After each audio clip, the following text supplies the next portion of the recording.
All right. So we left off with urbanization. Let's head there. Feel free to pull out your notes or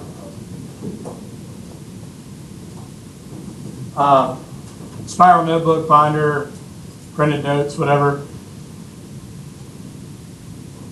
We pointed out the definition of urbanization through the Census Bureau. This is a place with 2,500 or more inhabitants. So examples would be Boston and New York. Give me some examples in the South. Richmond would be a great example. Atlanta would be an awesome example. Charleston, okay, Savannah. Give me some other northern examples. Chicago, Philadelphia. All right. So why are people leaving rural areas? Jobs. That's it. Did y'all remember learning about primogeniture last year?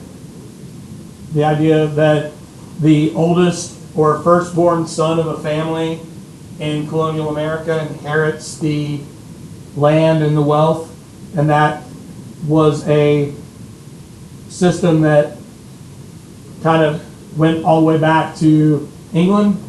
So a lot of people left England due to primogeniture, but that didn't change the fact that when they got to America, the oldest born male typically inherited the land. So people had to go out on their way, and they had to make lives for themselves. So a lot of people leave rural areas. Very good over here for jobs.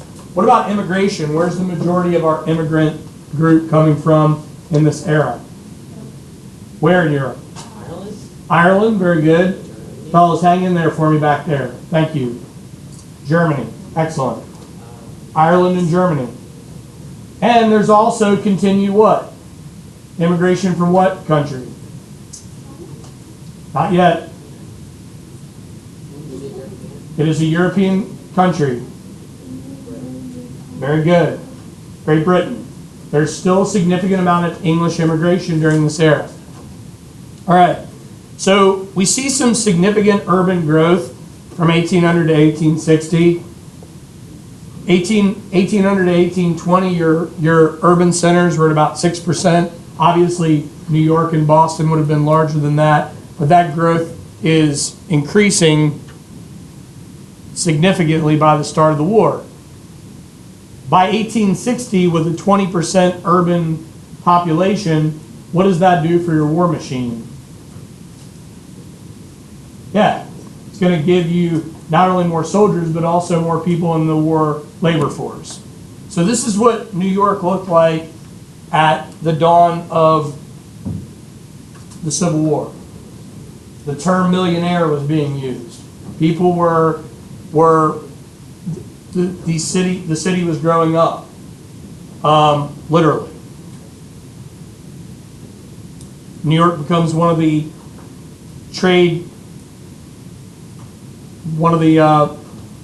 top trade ports in the world. All right, so let's go back to Southern agriculture. The Southern agricultural economy is going to grow due to a number of cash crops. We already have prior knowledge on the cash crops from the colonial period. Many of those crops are still making a lot of money. Corn is the number one crop. Cotton is the number one moneymaker. Tobacco, despite gluts, meaning that there are gluts in the tobacco crops, there were also gluts in the cotton crops. If you were with me last year, we've learned that tobacco and cotton are very hard under soil. If you don't use proper crop rotation, it can ruin a farm. So the South, the Deep South, wants to expand not only cotton production, but with that, the institution of slavery in the Deep South. That's why Deep South states will enter as slave states, try to keep that free state, slave state balance from 1800, or well, 1820, Missouri Compromise, all the way up to the start of the Civil War. So here are just a few of your cash crops that are money makers. tobacco, rice in the Carolinas and in Georgia, mostly South Carolina. Indigo, mostly in South Carolina and Georgia. In fact, if you looked at the South Carolina state flag, that's the color of the flag is indigo, that's that blue dye. Sugar is a big money maker, but most of your sugar is going to be grown in the far deep south and in the Caribbean. So a lot of people think, well, the most profitable British colony was Virginia. It wasn't. Very good. Is that Eric? Who said that? Graham? Good. Jamaica. Jamaica was the most profitable British colony because of the sugar production. Okay? But now we're out of the colonial period. We've been out of the colonial period for a while now. So American sugar production is going to be in Louisiana. All right. Indentured servitude is out. Indentured servitude was outlawed toward the end of the colonial period. Most states got away from it for a handful of reasons. Okay? Number one was a big rebellion that occurred in 1676. You remember what rebellion occurred in Virginia that led to Jamestown being burnt to the ground? Think breakfast meat. Bacon's Rebellion, very good. Okay, Bacon's Rebellion. Yeah, so Bacon's Rebellion, that becomes significant because most of the people from Bacon's Rebellion were either former or runaway indentured servants. So about 85% of the labor force in the American South was either free or slave. Okay? And what we want to look at here is the fact that most of these people and most of these states and localities, being rural, are stuck in what I mentioned before as a perpetual mercantile colonial system. They depend on northern and foreign produced goods for their agricultural products.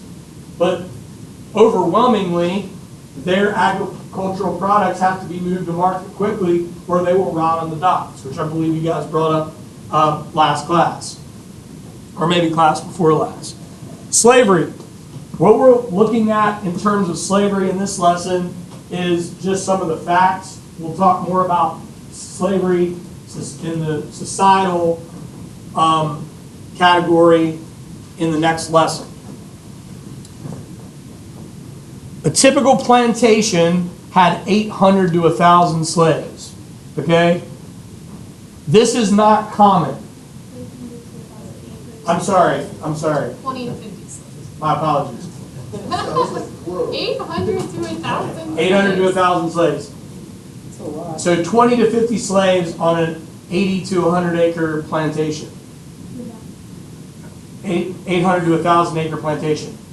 Very rarely would you see a plantation with 200, 300, 400 slaves, okay?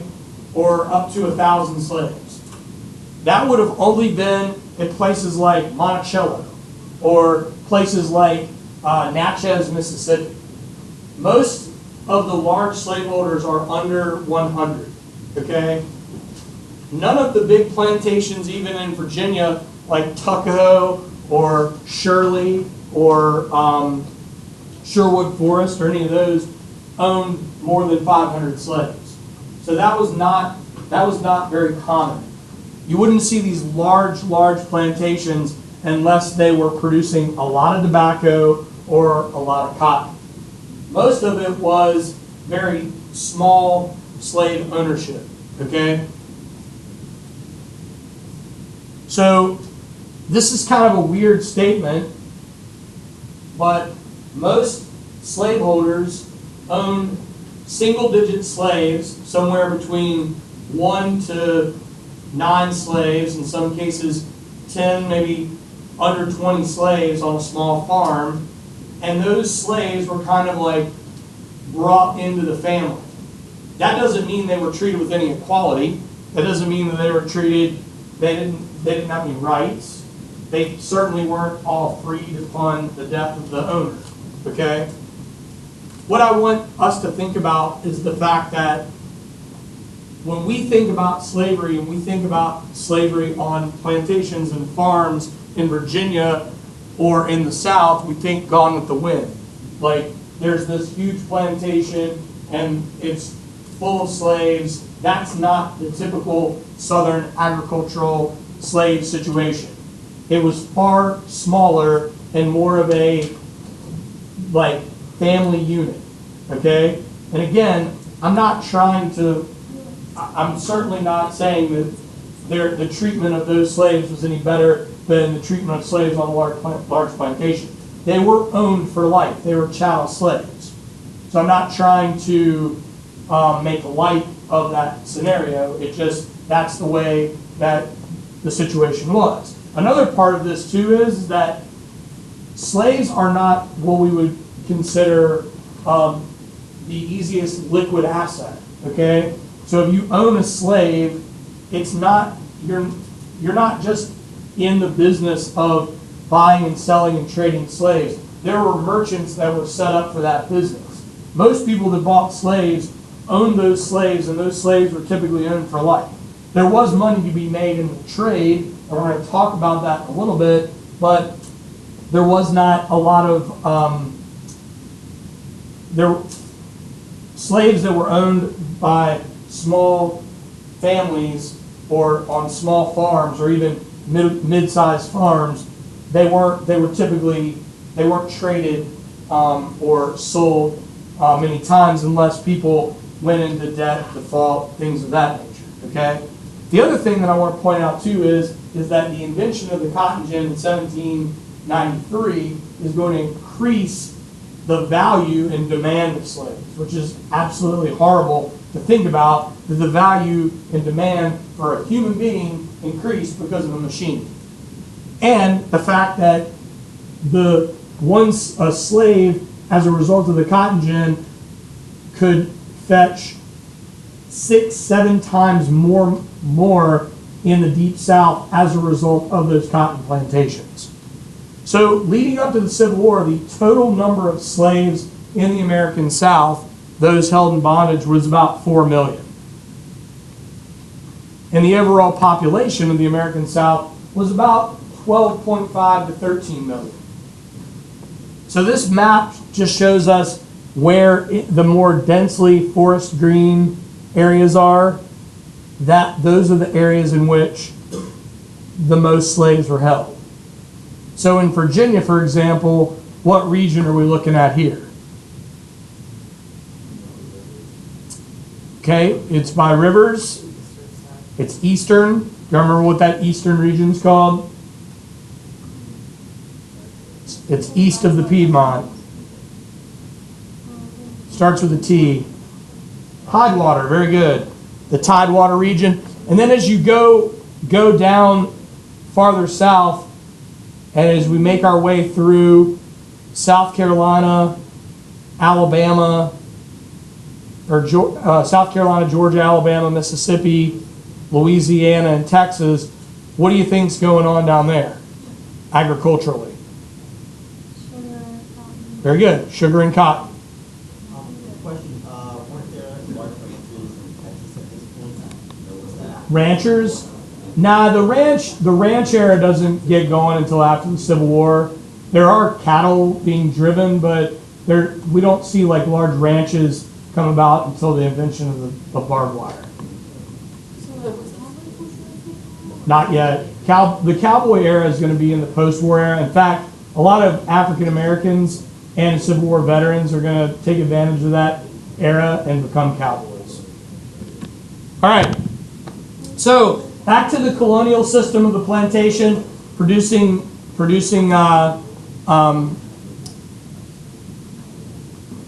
agricultural goods to sell to market for finished products. There is a crazy amount of cotton that's sold to Great Britain. Like 75% of England's cotton from this antebellum era in the 1830s to the 1850s is going to be provided by the American South.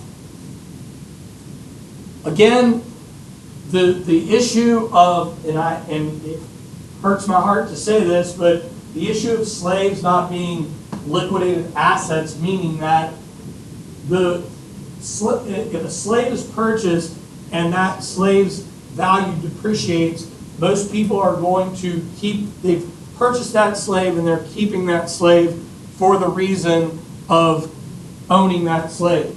There are particular people in the business of moving and trading slaves. The average person is not in that business.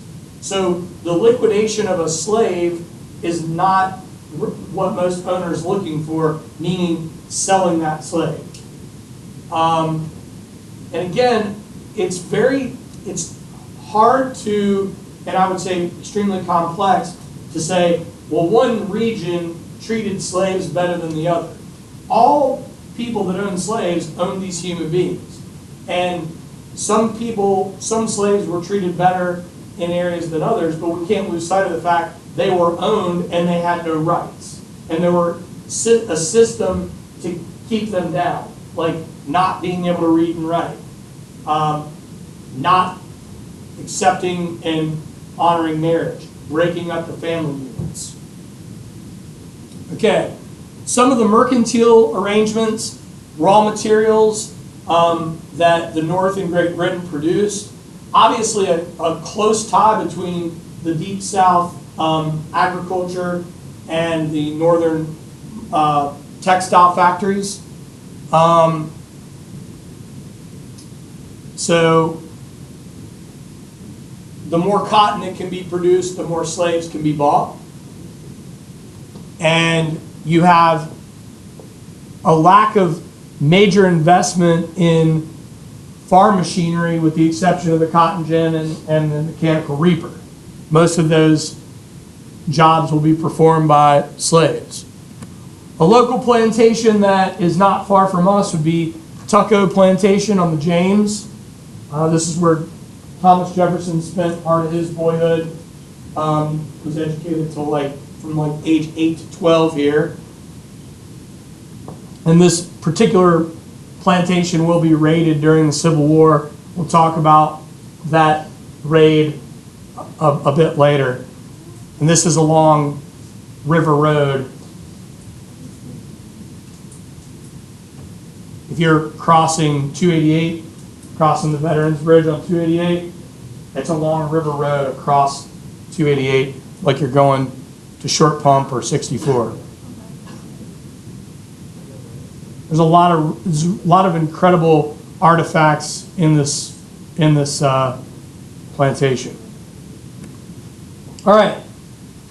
So, because the Deep South, because the value of slaves went up in the Deep South due to cotton, slaves became a major commodity in Virginia, and Richmond became a major location for the slave trade. Over 300,000 slaves were traded in Richmond. And for one big reason that these slaves were sold downriver is there were gluts in the tobacco farming, even though tobacco was Virginia's main gross domestic product in this era. Those gluts in the tobacco crops led these merchant areas like Georgetown and Alexandria and Yorktown, and Norfolk, and Richmond to start selling slaves. Of the cities, of these major port cities, Richmond by far was the largest slave port. So, a big reason for this, a field hand, a slave working in the field in Virginia would have run about $150 in this era. But in the Deep South, selling this slave to Savannah or farther down south to New Orleans would have run you like $700. This is where the story of Solomon Northup is relevant. Solomon Northup was a free African American who was tricked into playing a concert in Washington, D.C. He was drugged, sold downriver, and spent 12 years as a slave in Louisiana. Has anybody seen 12 Years a Slave? Has anybody read the narrative? I don't know if I'm allowed to show you the film. I'd have to find out. I know there is a made-for-school version of the film. It is heart-wrenching, but it won the Academy Award. Goes so closely with his narrative that he wrote, 12 Years a Slave. It's the story of Solomon Northup. It's a true story. And the film won the Academy Award like 4 years ago.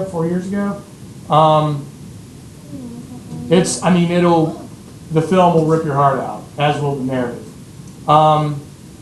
It's incredible.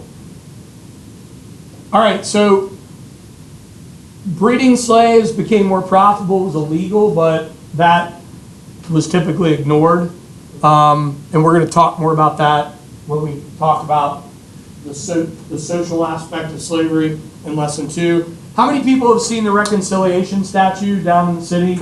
I think Wasn't that? did we pass this on our field trip? I don't know, but didn't recently someone like graffiti it? I don't know. I think I saw it on the news. How there was That's some a like shame. this civil voice statue about slaves that got spray painted on. Well, this one's And it down. looks similar to that. This one's down near the bottom, near the farmers market. What this represents, the three sides of this represents Liverpool, England. It represents the Gold Coast of Africa, like Ghana, Mali, that region of where the slave trade was coming out of Africa, and it represents Richmond and the slave trade. I know there was some statue like that. Jefferson Davis statue typically gets critiqued all the time. All right, so let's look at some of the non-slaveholding or slaveholders that would have held less than 5 slaves. Okay, we're looking at the Hill Country residents, Appalachian, Shenandoah Valley, Ozark Plateau. They have larger families. They're doing more subsistence farming, a lot of hunting, trading, artisan work. In fact, a lot of free African Americans are going to move into these regions to try to gain the opportunity to own land and have more stable jobs. The Piney Woods residents, North Carolina, Southern Georgia, Alabama, tenant farmers, lumberjacks, a lot of lumbering in this region, tobacco, subsistence farming. And then we have the Piedmont and Tidewater. We have a large non-slaveholding population of whites, the largest in this region. Small cash crops for trade. This is more than just enough to keep the family fed, subsistence farming. They were also linked, a lot of them, to the plantation aristocracy. So by marriage, by birth or lineage, this might be where the primogeniture might fall into place. Economic and political interdependence, a lot of relationship here, and a lot of them are employed by their family in the planter class. We've got a couple of maps for you here. We've got on the left the Ozark Plateau, and over here on the right we have the Shenandoah Valley and the Appalachian region. Yeah, it was that statue. Really? Also with the sticker that says Confederate States Forever. I didn't realize that. When was that? 4 days ago. 4 days ago. Wow. September 7th. That is So 5. horrible. All right. So the last thing I'm going to talk about is the Herrenvolk Democracy. Yeah. This is the idea that Herrenvolk republicanism is the idea that one particular group is that for me? Yep. All right. This is the idea that a superiority of a master race should be in charge of politics and the society. So the premise of the Herrenvolk democracy is that despite Democratic Republicans or Federalists or Whigs or Know-Nothings or whatever the political affiliation, white males over the age of 21 are going to make the political decisions. Women are left out of the picture.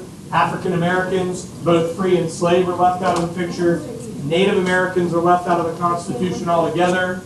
And what is important about the Herrenvolk Democracy is, despite the condition of a white man, whether he be a poor tenant farmer, whether he be an Irish immigrant, or whether he be an aristocrat that was a member of the Virginia General Assembly, this premise is that politically, white men want to unify the group to try to keep this system rolling, and that system being slavery in the South, the system being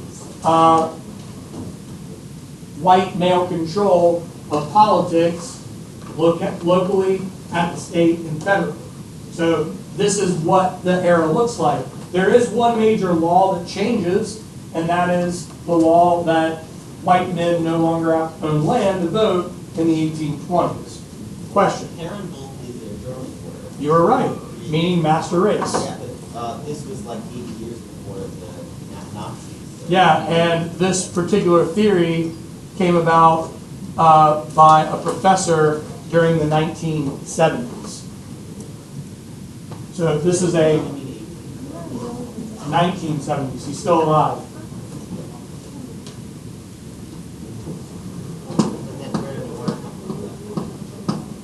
From Germany. Yeah, but like, why would they? It's a master race Yeah, concept. but why would they use the German word? Because they're applying that Herrenvolk Democracy to not only the American South, but the United States during this era. It's the theory that's being applied. Good job, by the way. All right, so we will continue here when I see you guys next.